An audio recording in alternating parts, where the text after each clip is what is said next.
decía Jean Monnet, los hombres pasan, pero las instituciones quedan. Nada se puede hacer sin las personas, pero nada subsiste sin instituciones. Y yo creo que hoy este es el riesgo más grande que tenemos en Colombia.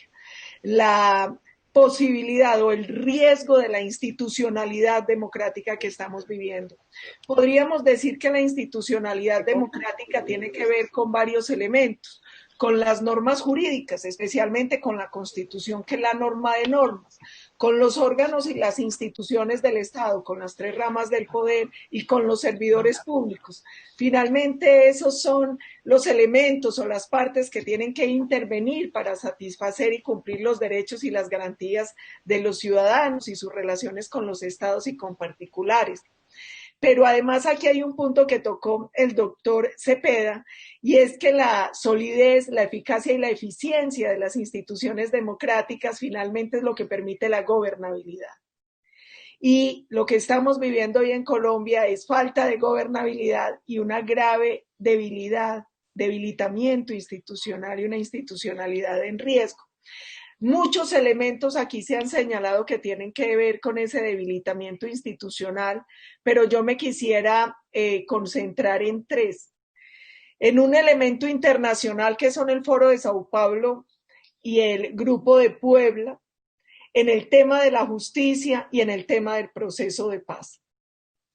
Me hago énfasis inicialmente en el tema internacional, en el riesgo que está representando para Colombia el Foro de Sao Paulo y el Grupo de Puebla, porque este es un riesgo que es transversal y que está padeciendo toda América Latina. Cuando nació el Foro de Sao Paulo en 1990, la idea que ellos tenían era implementar los modelos socialistas en América Latina y fortalecer los movimientos de este tipo en cada país. En el 2018, el Foro de Sao Paulo formuló una nueva estrategia enfocada en las luchas por la justicia, entre comillas, y la emancipación social, y dieron origen al Grupo de Puebla, que se reunió por primera vez en 2019,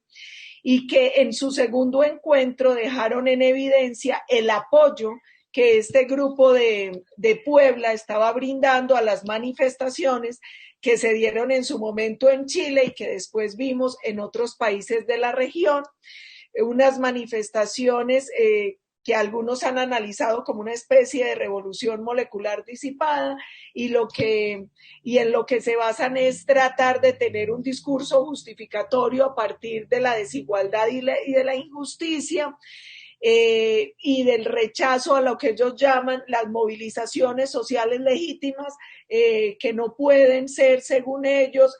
reprimidas por la fuerza pública, a pesar de que aquí hay un elemento claro y en el que yo quiero hacer énfasis, y es América Latina en estos movimientos, en estas movilizaciones, no ha vivido movilizaciones pacíficas, ni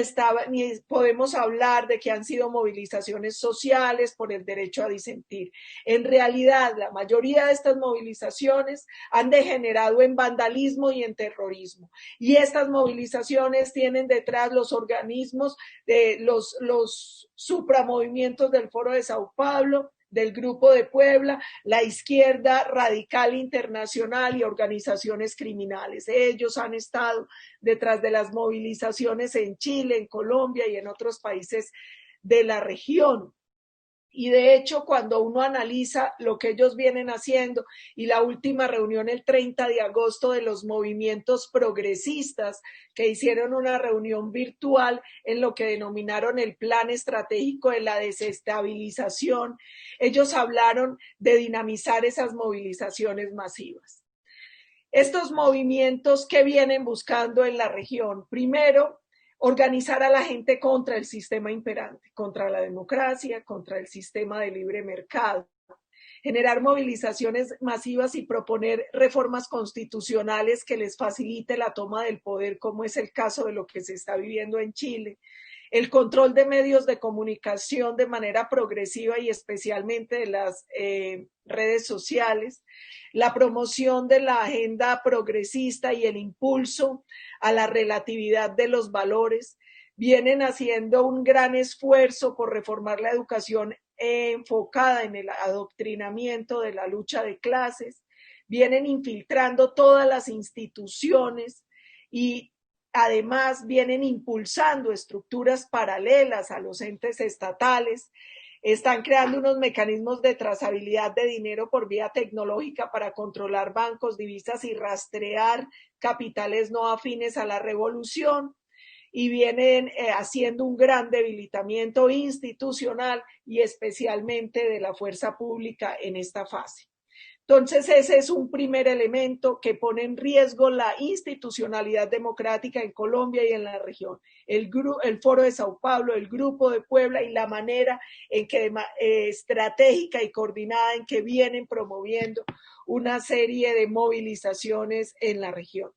El segundo tema es la politización de la justicia. Yo creo que aquí no tengo que profundizar mucho después de la exposición del doctor Alfonso Gómez Méndez, pero en Colombia nosotros hemos visto una justicia politizada con graves denuncias por corrupción, el denominado cartel de la toga, denuncias por acoso sexual y laboral.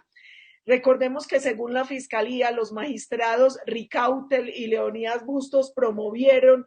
y dirigieron una especie de organización criminal a la que integraron al ex magistrado Moreno, extraditado a los Estados Unidos, al abogado Pinilla, al ex magistrado Malo, y esta organización se dedicó a cometer, según la Fiscalía, delitos contra la seguridad y la administración pública,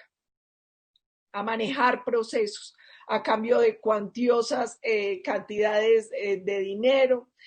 Y la Agencia para el Desarrollo Internacional de los Estados Unidos, USAID, en un estudio que hizo en la Corte Constitucional, también puso de manifiesto el acoso y la discriminación laboral y los casos de hostigamiento y acoso sexual. Esa es la realidad de la justicia en Colombia. Además de un caso que hoy es emblemático y del que han hablado muchos de los panelistas, el doctor Arboleda, el doctor Cepeda, el doctor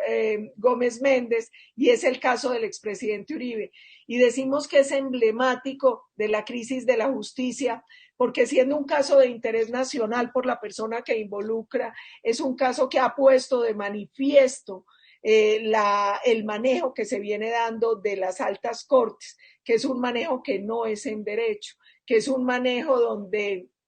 se viola el debido proceso, se violan los derechos humanos básicos, la presunción de inocencia, se viola la reserva sumarial, no se declaran impedidos quienes se deberían declarar por conflictos de intereses y se da una manipulación completa de la justicia, de los medios, tratando de provocar en la ciudadanía una visión distorsionada del expresidente y de este proceso que se está llevando a cabo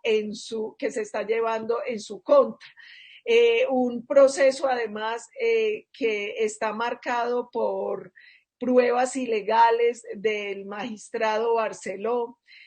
por una manipulación de testigos, y es bien particular porque aquí vemos cómo se corrompe la sala, y es que terminan el denunciado, quien denuncia, la víctima, que es el expresidente Uribe, termina denunciado por Cepeda, sobre quien sí hay mucha evidencia probatoria de sus visitas permanentes a las cárceles y muchos testimonios de esas personas que fueron abordadas por él buscando a cambio de beneficios económicos y judiciales que testificaran contra el presidente. Pero en eso estamos. Y el tercer elemento muy grave es el proceso, el mal llamado proceso de paz. Y es muy grave por una cosa fundamental, y es que el marco de los procesos de paz son unos de los mal llamados procesos de paz, son unos procesos donde los terroristas se comprometen a dejar de matar y los gobiernos terminan comprometiendo toda la institucionalidad a una transformación para facilitarle los objetivos a esos terroristas que se someten al acuerdo. Hace poco estuve en una conferencia con el exministro español, el doctor Jaime Mayor Oreja, y él hacía un paralelo entre el acuerdo en Colombia con la FARC y el acuerdo en España con ETA. Y hay varias cosas que a uno le llaman la atención. La primera es cómo después de estos acuerdos los criminales que se comprometen a dejar de matar en Colombia no lo han hecho, pero ese es el compromiso. terminan implementando por unas vías no muy democráticas unos acuerdos. En el caso de Colombia, aquí lo recordaban, se impuso por la fuerza un acuerdo a los que los colombianos dijimos mayoritariamente no en las urnas. Y dijimos no por capricho, ni porque nosotros hubiésemos exigido un plebiscito, sino porque ese fue el compromiso que hicieron los narcoterroristas de la FARC y en ese momento el gobierno de Juan Manuel Santos, que el acuerdo se implementaba sí y solo sí lo refrendaba el pueblo. Pues dijimos no, y a la fuerza, a través de una proposición que no tiene ningún valor jurídico, con sus mayorías en el Congreso, impuso el acuerdo, se inventó un mecanismo de fast track para reformar la Constitución, pero además infiltraron el Congreso imponiendo 10 curules a criminales atroces y de lesa humanidad que no han pagado un solo día de cárcel. Infiltraron la justicia y además crearon su propio tribunal, que es la JEP, y lograron infiltrar medios de comunicación y además lograron algunos propios como las emisoras que se negoció que se les tenían que dar en el acuerdo. Lo más grave es que finalmente nunca se logra conocer todo el fondo y todo el daño de estos mal llamados acuerdos de paz, porque siempre son oscuros y sinuosos. Y el gran problema es que si no entendemos la naturaleza de los acuerdos, los terminamos padeciendo, porque siempre son acuerdos de largo plazo que van mucho más allá de los firmantes, de la comunidad internacional y del gobierno de turno. Recuerdo ahora un discurso de Díaz Balart, un discurso magistral que se llama La Amnistía y que pronunció en Cuba cuando decidieron amnistiar a Fidel Castro. Y yo creo que es perfecto ese discurso para lo que pasó en Colombia y para lo que vivió Venezuela con Chávez. Y es que los congresos terminan amnistiando a criminales creyendo que ellos van a incorporarse en la sociedad y no se dan cuenta que ellos lo que terminan haciendo es infiltrando la democracia y las instituciones para destruirlas desde adentro. Y eso es lo que está viviendo hoy Colombia. Por eso el expresidente Uribe ha prendido tanto las alarmas con lo que viene en el 2022,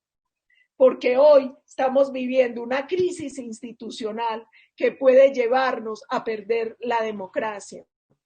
Yo tengo un defecto y es que en todas las crisis veo oportunidades. ¿Y qué oportunidad estoy viendo yo en esta coyuntura? La primera es que los colombianos aprendamos a valorar la democracia. Nosotros hemos tenido una democracia que a pesar de débil y de imperfecta ha sido una de las democracias más estables en América. A veces uno pierde la percepción del valor de lo que se le hace tan natural. La democracia es muy fácil perderla, pero es muy difícil recuperarla. Yo esperaría que en esta coyuntura los colombianos entendamos el valor de la democracia y la obligación que tenemos de defenderla. La segunda oportunidad es que esta grave crisis institucional nos puede llevar a buscar el fortalecimiento de las instituciones, a entender la importancia del contrato social, del Estado de Derecho, del sistema democrático, de la defensa de las libertades. Esta puede ser una gran oportunidad para que los colombianos, no con criminales, no, los colombianos que vivimos en democracia, que respetamos la democracia, luchemos para fortalecer esas instituciones y para que esas instituciones sean reflejo de lo que nosotros esperamos como colectivo y como sociedad. La tercera oportunidad es que por fin se haga la reforma estructural a la justicia. Doctor Gómez Méndez, en algún momento nosotros también pensamos en una constituyente. Déjeme decirle que lamentablemente, por lo que sucedió en el 91 y por ser esa una bandera de la FARC, los colombianos tienen mucha prevención sobre esa posibilidad. Entonces hoy estamos tratando de mirar si la forma puede ser a través de un plebiscito, de un referendo, perdón. Nosotros tenemos la experiencia de lo que pasó en el referendo de 2003, pero creemos que este puede ser un mecanismo mucho más expedito, que le dé mucho más garantía y tranquilidad a los ciudadanos y sobre todo que esta reforma estructural a la justicia la deberíamos tratar de impulsar desde todos los sectores,